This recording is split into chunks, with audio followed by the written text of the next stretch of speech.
Passive voice मैं आपको बता रहा था, उसमें सेंटेंस स्ट्रक्चर में आपने देखा अफर्मेटिव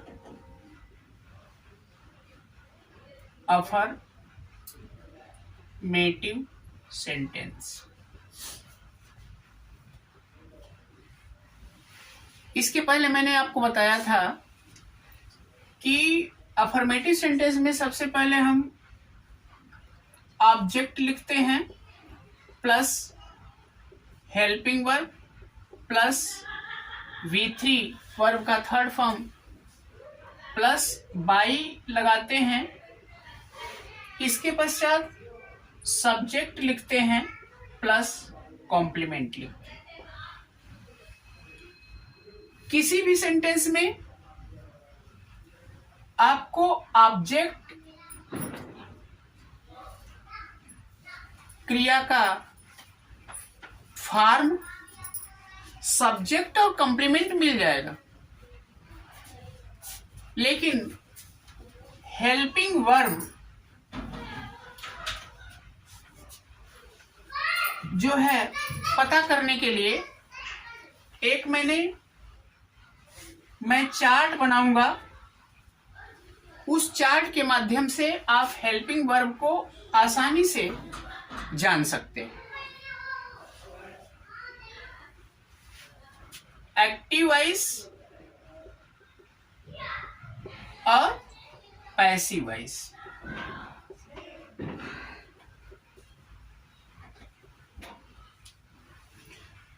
एक्टिव वॉइस के सेंटेंस को पैसिव वॉइस में बदलना है तो हेल्पिंग वर्ब जानने के लिए इस फार्मूला को जानना बहुत जरूरी है।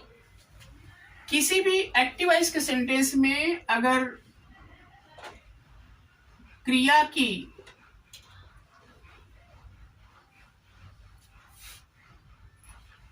के फर्स्ट फॉर्म में एस और ईएस लगा हो, क्या मैंने बताया? क्रिया के फर्स्ट फॉर्म में एस ईएस लगा हो, जैसे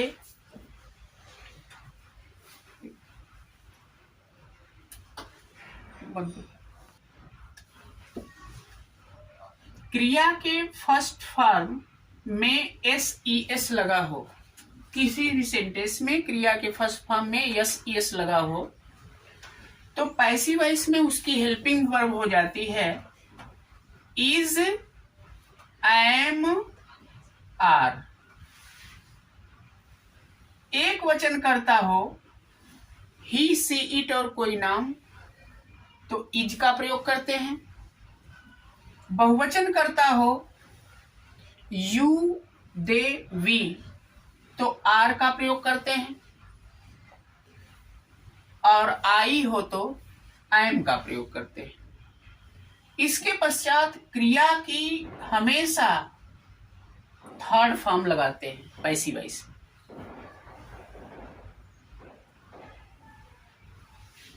किसी भी सेंटेंस में क्रिया की फर्स्ट फॉर्म हो, उसमें एस यस लगा हो, तो पैसिव वॉइस में helping verb is, am, are क्रिया की थर्ड फॉर्म लगाते हैं।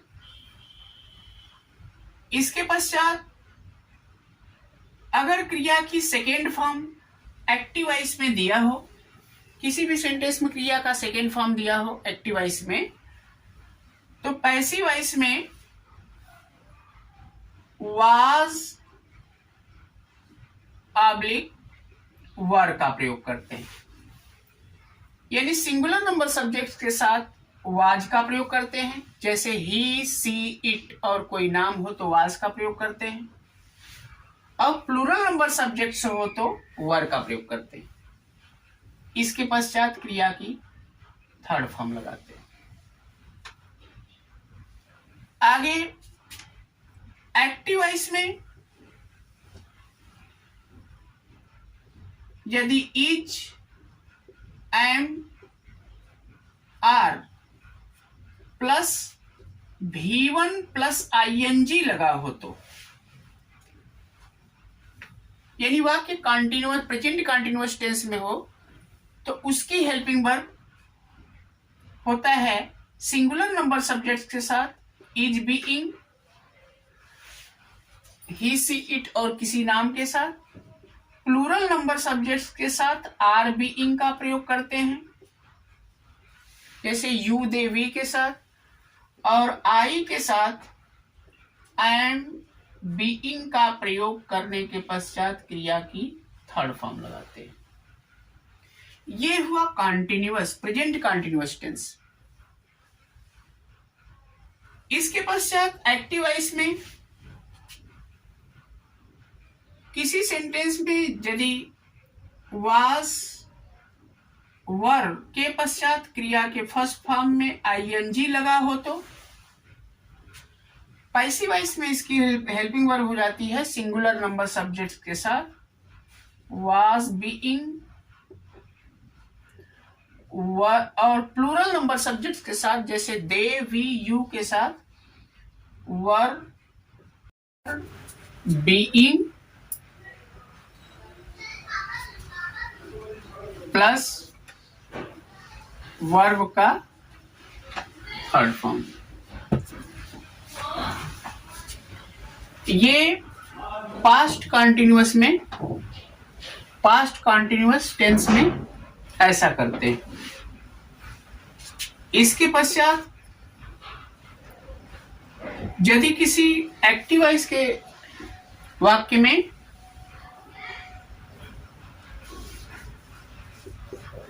विल, शैल प्लस V1 यानी वर्ब का फर्स्ट फॉर्म दिया हो, विल शैल और वर्ब का फर्स्ट फॉर्म दिया हो तो पैसिव वॉइस में इसकी हेल्पिंग वर्ब हो जाती है विल बी, शैल बी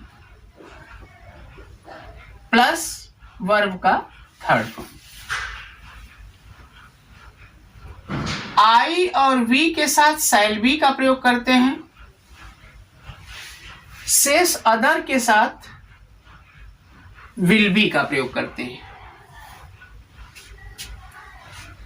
इसके पश्चात एक्टिव वॉइस के जिस वाक्य में हैज, हैव प्लस क्रिया के थर्ड फॉर्म का प्रयोग हो, हैज हैव प्लस क्रिया के थर्ड फॉर्म का प्रयोग हो तो इसकी पैसिव वॉइस में हेल्पिंग वर्ब हो जाती है हैज बीन। किसके साथ लगाते हैं? Singular number subjects he, she, it और किसी नाम के साथ। इसके पश्चात इसमें हैव बीन का भी प्रयोग करते हैं और हैव बीन का प्रयोग जो है किसके साथ करते हैं? प्लूरल नंबर सब्जेक्ट्स के साथ, जैसे वी, दे, यू और आई के साथ भी करते हैं हैव बीन का प्रयोग, प्लस वर्ब का थर्ड फॉर्म लगाते हैं। इसके बाद जिस एक्टिव वॉइस में हैड का प्रयोग हो और क्रिया के थर्ड फॉर्म का प्रयोग, तो पैसिव वॉइस में इसकी हेल्पिंग वर्ब हो जाती है हैड बीन। हैड बीन का प्रयोग एक वचन कर्ता और बहुवचन कर्ता दोनों के साथ करते हैं, ही, सी, इट या किसी नाम के साथ या यू, देवी या आई के साथ हैड बीन का प्रयोग करते हैं। इसके पश्चात क्रिया की थर्ड फॉर्म लगाते हैं। आगे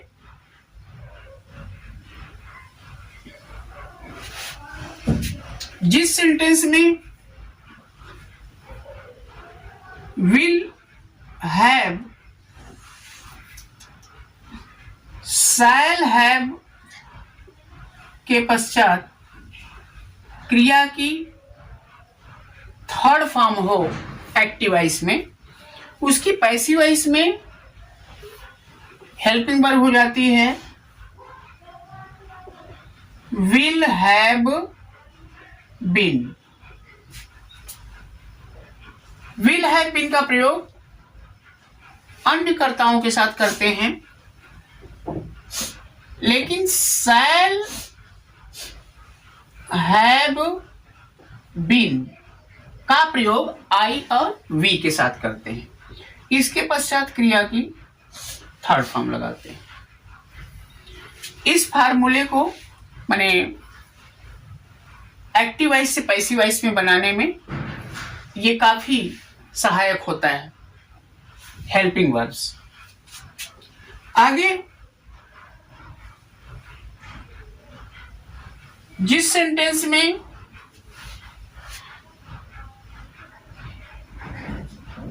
डज नॉट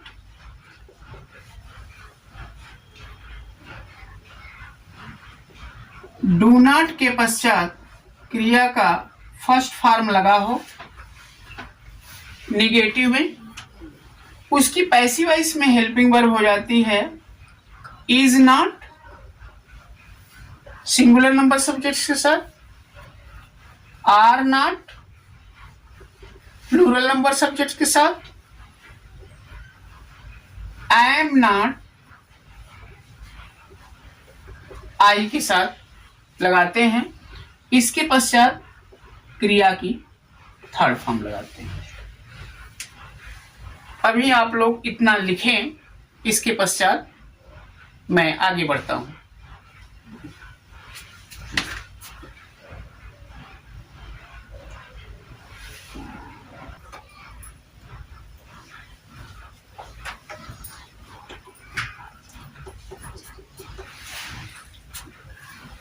इसके पश्चात एक्टिव वॉइस के जिस वाक्य में डिड नॉट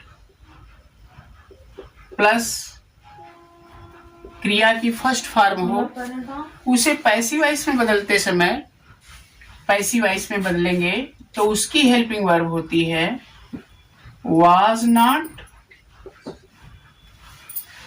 इसका प्रयोग वाज नॉट का प्रयोग सिंगुलर नंबर सब्जेक्ट के साथ करते हैं, ही सी इट और किसी नाम के साथ। इसके पश्चात वर नॉट का प्रयोग करते हैं प्लूरल नंबर सब्जेक्ट के साथ, यू दे वी और यू दे वी के साथ। इसके पश्चात क्रिया की थर्ड फॉर्म लगाते हैं। अब मैं आप लोगों को एक एग्जाम्पल दे करके इस फार्मूले को समझाना चाहता हूं। एग्जाम्पल है C has seen a picture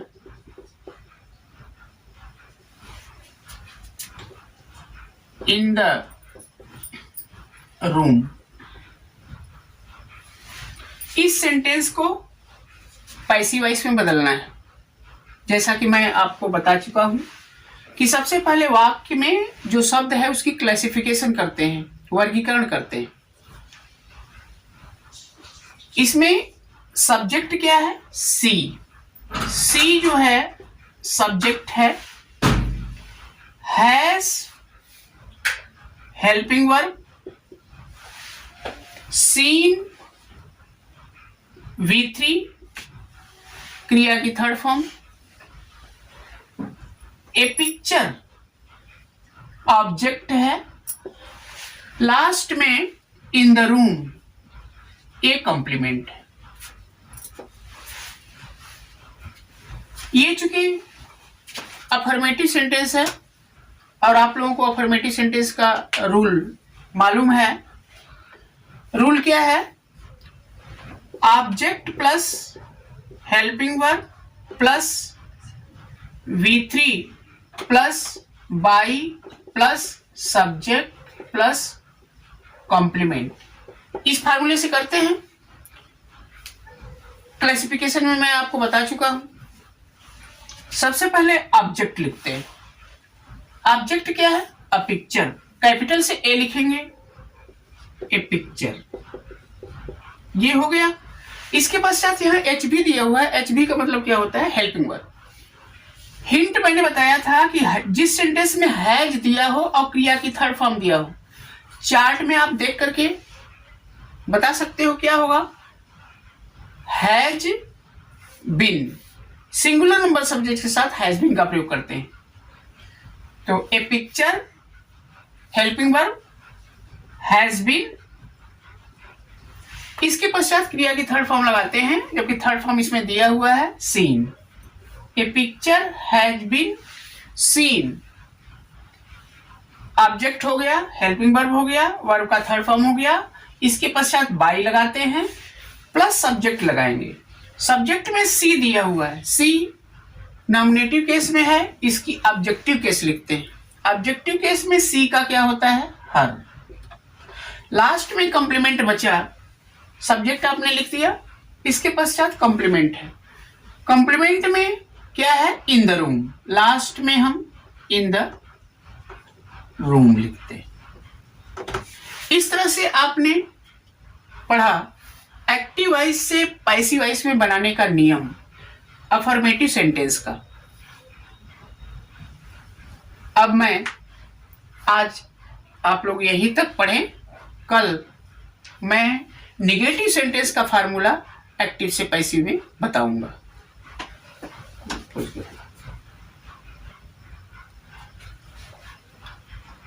अभी आपने मेरा चैनल देखा, आपको ये पसंद आया हो तो इसको लाइक करें, सब्सक्राइब करें और अपने दोस्तों में शेयर करें और मेरे चैनल को सब्सक्राइब कर मेरा सपोर्ट करें।